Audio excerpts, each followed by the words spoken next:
Selanjutnya kita akan masuk ke dalam pembahasan mengenai determining BCM strategy atau menentukan strategi BCM. Berdasarkan hasil survei BCM yang dilakukan oleh Sharing Vision, perusahaan telah mendefinisikan strategi BCP terkait supplies, information, people, lokasi, dan teknologi. Langkah-langkah dalam menentukan business continuity strategy terdiri atas mengidentifikasi Maximum Tolerable Period of Disruption atau MTPD dan menentukan Recovery Time Objective atau RTO setiap produk atau layanan. Idealnya, RTO lebih kecil dari MTPD. Mengidentifikasi strategi agar RTO dapat tercapai, menganalisa strategi agar efektif dan untuk pembiayaan, dan menentukan arsitektur Disaster Recovery Center berdasarkan hasil analisis Business Impact Analysis, Risk Analysis, dan Continuity Requirement Analysis. Maximum Tolerable Period of Disruption atau MTPD adalah durasi waktu di mana setelah melewati waktu tersebut, keberlangsungan organisasi menjadi rusak dari sisi finansial atau reputasi jika suatu layanan atau produk tidak bisa dipulihkan dalam durasi waktu tersebut. Faktor-faktor yang dapat dipertimbangkan saat menghitung MTPD diantaranya dampak atas pelanggaran ketentuan, undang-undang atau regulasi, dampak pada staf atau publik, kerusakan reputasi, kerusakan terhadap kelayakan keuangan, kerusakan kualitas produk atau jasa, kerusakan lingkungan, dan faktor lain yang spesifik untuk organisasi. Perhitungan MTPD secara kuantitatif dilakukan melalui analisis data historis atau estimasi teknikal. Perhitungan MTPD secara kualitatif dilakukan melalui pertimbangan stakeholder.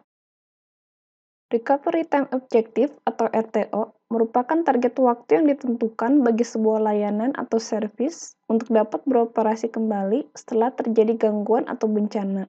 RTO beberapa bulan memungkinkan organisasi untuk mengambil keputusan hingga setelah suatu event muncul.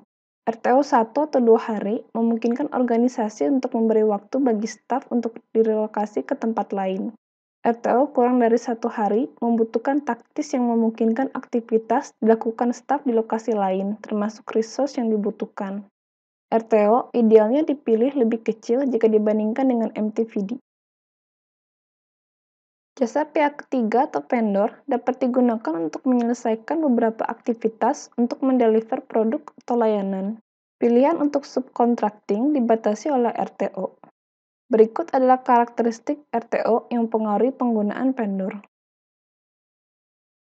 RTO dalam hari menggunakan ruang kosong yang tersedia di perusahaan, menambah kepadatan staf di ruang lain di perusahaan, bekerja dari rumah atau lokasi selain perusahaan, menggunakan site pemulihan komersial, fasilitas mobile, subkontrak, dan manage office apabila tersedia. RTO dalam jam memiliki lokasi yang berbeda-beda atau merelokasi sebuah tim ke lokasi pemulihan yang disewa atau dikontrak. RTO segera memiliki lokasi berbeda untuk setiap aktivitas atau mengalihkan data servis hanya di lokasi pemulihan. Penentuan strategi bergantung pada kritikalitas dari situasi yang dihadapi. Berikut adalah contoh tabel penentuan RTO. Strategi Business Continuity dan strategi Data Center, Disaster Recovery Center pada kondisi kritikalitas yang terbagi ke dalam 5 level. Level terdiri atas insignificant, low, medium, high, dan critical. Berikut adalah contoh tabel pada kondisi kritikalitas yang terbagi ke dalam 3 level. Level terdiri atas insignificant, medium, dan critical. Berikut adalah beberapa business continuity strategi. Do nothing, organisasi tidak melakukan tindakan apapun. Post-incident acquisition, organisasi melakukan akuisisi setelah terjadi gangguan atau bencana. Standby facilities, fasilitas dalam kondisi standby. Replication, organisasi menyiapkan seluruh resource di lokasi kerja yang berbeda, sedemikian rupa sehingga layanan terhadap operasi bisnis bisa dilakukan kembali dalam waktu yang relatif singkat. Diversite, organisasi menyiapkan seluruh resource di lokasi kerja yang berbeda, sedemikian rupa sehingga layanan terhadap organisasi bisnis bisa dilakukan kembali dalam waktu mendekati 0, misalnya 22 menit. Berikut adalah beberapa strategi data center, disaster recovery center. Hot standby, metode redundansi yang memiliki satu sistem yang berjalan secara simultan dengan sistem utama lain yang identik. Ketika terjadi kegagalan pada sistem utama, sistem hot standby segera mengambil alih fungsi sistem utama. Data diduplikasi secara real-time sehingga kedua sistem memiliki data yang identik. Warm standby, metode redundansi yang memiliki satu sistem yang berjalan di belakang sistem utama yang identik.